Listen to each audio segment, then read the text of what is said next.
이 새벽 우리에게 준 하나님 말씀은 누가복음 10장 25절에서 42절까지의 말씀입니다.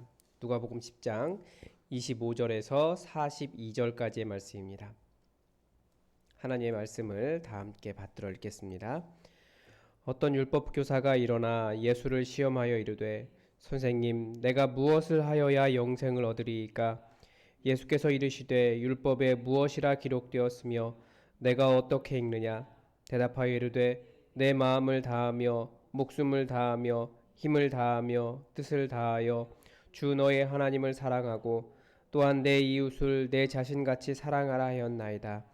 예수께서 이르시되 내 대답이 옳도다. 이를 행하라. 그러면 살리라 하시니 그 사람이 자기를 옳게 보이려고 예수께 여짜오되 그러면 내 이웃이 누구니이까? 예수께서 대답하여 이르시되 어떤 사람이 예루살렘에서 여리고로 내려가다가 강도를 만나매 강도들이 그 옷을 벗기고 때려 거의 죽은 것을 버리고 갔더라.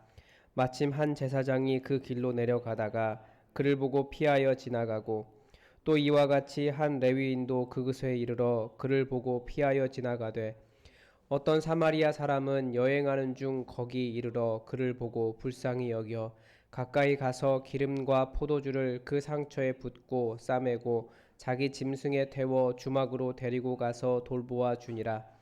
그 이튿날 그가 주막 주인에게 데나리온 둘을 내어주며 이르되 이 사람을 돌보아 주라. 비용이 더 들면 내가 돌아올 때에 갚으리라 하였으니 내 생각에는 이 세 사람 중에 누가 강도 만난 자의 이웃이 되겠느냐? 이르되 자비를 베푼 자니이다. 예수께서 이르시되 가서 너도 이와 같이 하라 하시니 그들이 길 갈 때에 예수께서 한 마을에 들어가심에 마르다라 이름하는 한 여자가 자기 집으로 영접하더라. 그에게 마리아라 하는 동생이 있어 주의 발치에 앉아 그의 말씀을 듣더니 마르다는 준비하는 일이 많아 마음이 분주한지라. 예수께서 나가 이르되 주여 내 동생이 나 혼자 일하게 두는 것을 생각하지 아니하시나이까? 그를 명하사 나를 도와주라 하소서. 주께서 대답하여 이르시되 마르다야 마르다야 내가 많은 일로 염려하고 근심하나 몇 가지만 하든지 혹은 한 가지만이라도 족하니라. 마리아는 이 좋은 편을 택하였으니 빼앗기지 아니하리라 하시니라. 아멘. 오늘 본문에는 두 가지 큰 단락이 있습니다. 마리아와 마르다 사건이 있고 우리가 소위 말하는 선한 사마리아인의 비유가 들어 있습니다. 그래서 오늘은 선한 사마리아인의 비유를 살펴보도록 하겠습니다. 이 선한 사마리아인의 비유에 등장하는 인물은 선한 사마리아인 그 자체 말고요. 원래 어떤 율법교사가 예수님에게 질문한 겁니다. 그러니까 어떤 율법교사와 예수님이 주요 인물이 되죠. 이 무엇을 했냐면 어떤 율법교사가 예수님을 시험해서 물어본 겁니다. 그러니까 어떤 율법이 제일 중요한가에 대한 것과 어떤 율법을 지켜야 자기가 영생을 얻을 수 있을까에 대한 질문을 이 율법교사가 예수님께 했습니다. 예수님은 그에게 율법에 무엇이라고 기록되어 있느냐라고 오히려 반문을 하셨고요. 율법교사는 내 마음을 다하며 목숨을 다하며 힘을 다하며 뜻을 다하여 주 너의 하나님을 사랑하고 또한 내 이웃을 내 자신과 같이 사랑하라 라고 율법을 요약을 했습니다. 예수님께서 또 거기에 대한 대답으로 하신 말씀이 그러면 그렇게 알면 그렇게 행해라 라고 하신 겁니다. 그런데 이 율법교사가 한 가지를 더 질문을 하죠. 자기를 옳게 보이려고 라고 말합니다. 그러면서 그러면 내 이웃이 누구입니까? 라고 질문을 합니다. 왜 이렇게 질문을 하냐면 이 율법교사는 한 가지를 더 이야기한 겁니다. 보통은 하나님을 사랑해라 라고 말하고 끝날 텐데 이 율법교사는 내 이웃을 내 자신과 같이 사랑하라 라고 하는 질문을 더 하면서 율법을 한 가지 더 요약하면서 자기가 더 잘 안다라는 거죠. 그러면서 예수님께서 선한 사마리아인의 비유를 해주신 겁니다. 이 선한 사마리아인 안에 들어있는 인물들은 제사장, 레위인, 사마리아인이 나옵니다. 이 제사장이라고 하는 사람은 제사를 주관하는 사람이고 하나님을 섬기는, 전념해서 하나님을 섬기는 사람이고 그렇기 때문에 누구보다도 하나님을 잘 알고 하나님을 잘 섬긴다라고 하는 사람을 대표하는 사람일 겁니다. 그런데 이 사람이 어떻게 했습니까? 보고 피하여 갔다라고 이야기하고 있습니다. 멀리 돌아서 간 거죠. 그 다음에는 레위인입니다. 레위인도 제사를 돕는 사람입니다. 성전에서 일하는 사람이에요. 사람들이 거룩하다라고 생각하는 사람입니다. 그런데 이 사람도 그 다친 사람을 보고 피하여 갔습니다. 그리고 또 어떤 사마리아인이 나오죠. 이 어떤 사마리아인은 여행하던 중이라고 했는데 제가 어떤 사람이 다쳤는지를 말씀을 안 드렸네요. 그 강도를 만난 사람이죠. 예루살렘에서 여리고로 내려가다가 강도 만나고 강도들이 그 옷도 벗기고 때려서 거의 죽은 사람을 버려두고 간 겁니다. 길거리에 그렇게 죽어가는 사람이 옷을 다 발가벗긴 채 그렇게 시체처럼 죽기 직전의 사람이 있다고 할 때 어떤 마음이 들어야 하는가에 대한 이야기입니다. 이 어떤 사마리아인이 그 사람을 불쌍히 여겨서 가까이 가서 기름과 포도주를 그 상처에 붓고 또 그 상처를 싸매주고 자기 짐승에 태워서 여관으로 데리고 가서 돌보아 줍니다. 밤새 아마 돌보아 줬겠죠.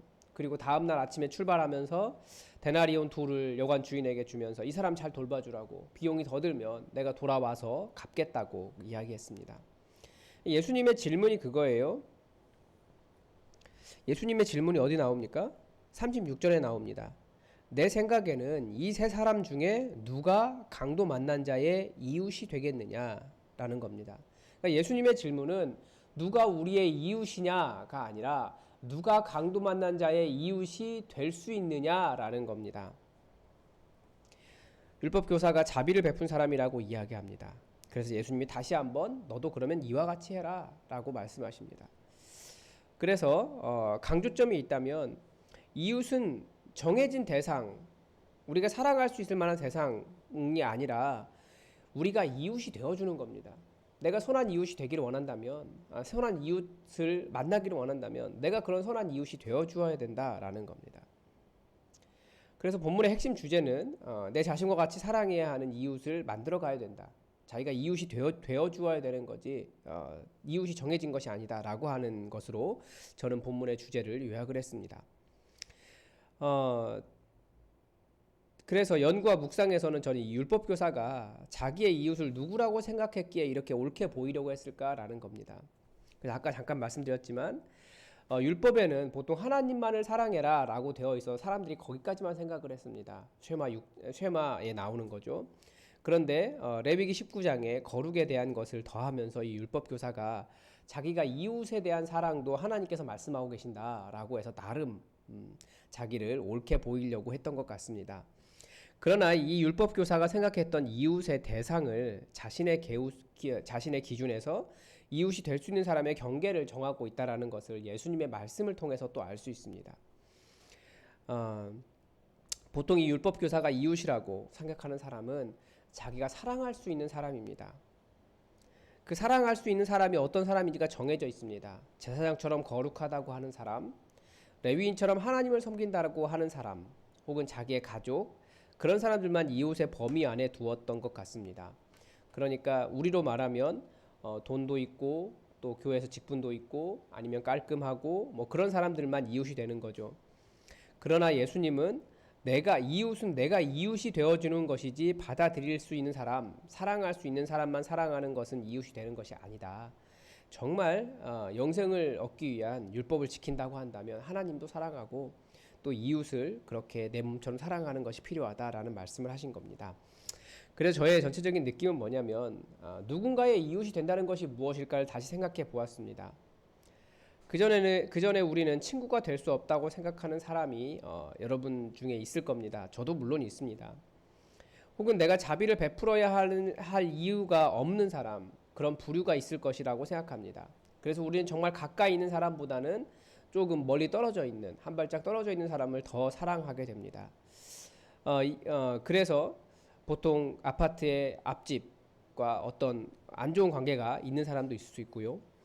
아니면 한국 사회에서는 지역 감정 이런 것이고, 혹은 정치적인 대립이고, 남녀 간의 미움이고, 빈부의 그 빼앗으려고 하는 투쟁과 또 착취를 하려고 하는 그런 상황들이 그런 대립을 보여줄 겁니다. 그래서 이웃이 되지 못하게 합니다. 내가 속하지 않는 집단에 대해 미워하며 긍휼을 받을 가치가 없다고 말하는 것이 누군가의 이웃이 되어주지 못하는 것일 수 있습니다. 물론 이웃에게 긍휼을 베푸는 것조차 요즘은 지혜가 필요한 것이 우리의 현실입니다. 함부로 사랑한다고 다가갔다가 큰 코 다치고 정말 마음 상하고 다시는 마음을 닫아버리는 그런 일들이 많이 있습니다. 그래서 사랑하는 것도 지혜롭게 해야 하지만 경계해야 되는 필요도 있지만 사랑하지 못할 사람은 없다라는 겁니다. 우리가 이웃이 되어주지 못할 사람은 없다라는 거예요. 그런 의미에서 나는 누구의 이웃이 되지 못했는가를 생각해 보아야 됩니다. 혹은 누구의 이웃이 되기를 싫어했는가를 생각해 보아야 됩니다. 보니까 여자분들은 예쁘고 다른 사람들에게 예쁨을 받는 다른 여자들을 사랑하지 못하는 것 같습니다. 남자들은 그냥 좀 남에게 친절하지 않은 것 같습니다. 좀 친절할 필요가 있는 것 같아요. 저는 언젠가 우리 교회에 정치인이 등록한다면 다른 교회로 안내할 것이라는 말을 속으로 이렇게 한 적이 있는데 아마 저는 여야를 떠나 정치인들의 이웃이 되지는 못할 것 같습니다. 우리는 또 이단에 속한 사람에게도 자비를 베풀기 굉장히 힘들어합니다. 또 교회 관념상 동성애자들에게도 긍휼을 베푸지 못할 겁니다. 그러나 예수님은 불쌍한 사람을 불쌍하게 여기는 것이 이웃이 되는 것이라고 하셨습니다.